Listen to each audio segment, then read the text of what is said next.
Sono Valentina Rizzo del ristorante Farmacia dei Sani in provincia di Lecce e oggi a Giallo Zafferano porterò lo sgombro con cime di rape e nocciole.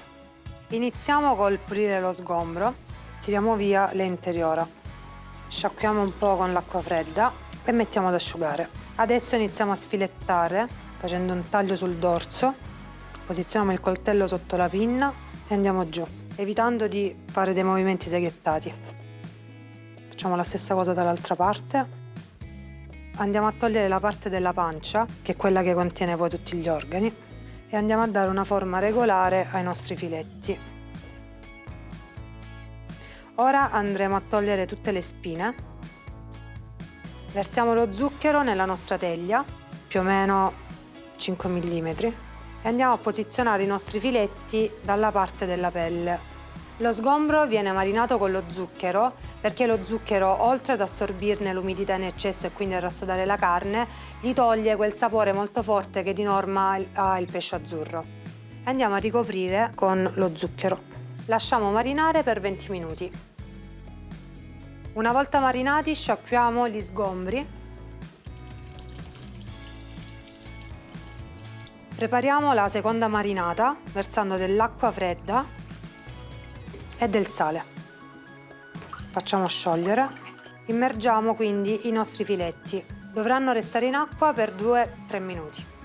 Questa soluzione di acqua e sale va a richiamare l'acqua marina. Passati 3 minuti asciughiamo i nostri filetti.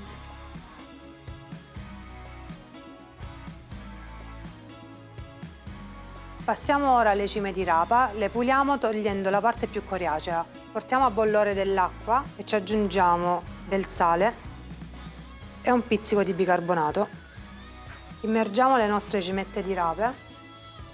Il bicarbonato serve per mantenere il colore verde della verdura.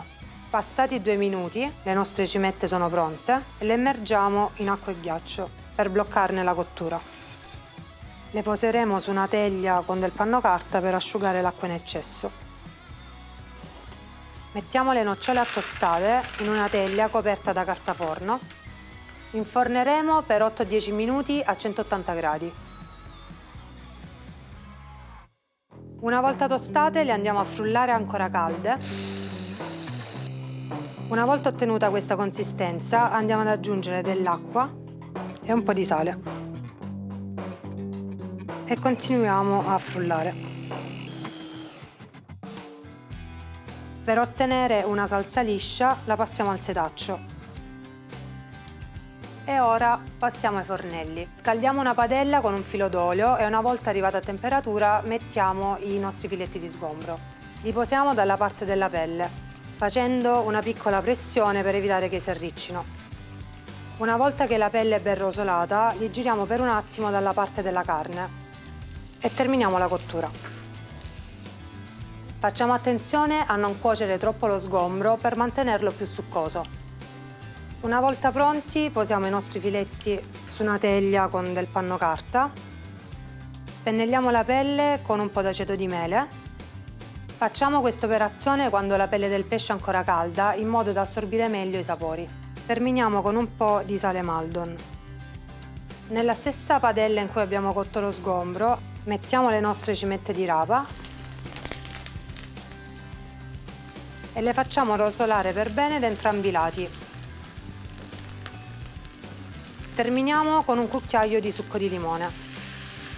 Una volta pronte adagiamo anche loro su un panno carta. Aggiungiamo un pizzico di sale e passiamo all'impiattamento. In un piatto piano posizioniamo il nostro filetto di sgombro sulla sinistra. Aggiungiamo un cucchiaio della nostra salsa e terminiamo il tutto con la cimetta di rapa sulla destra. E ora passiamo all'assaggio. Buonissimo!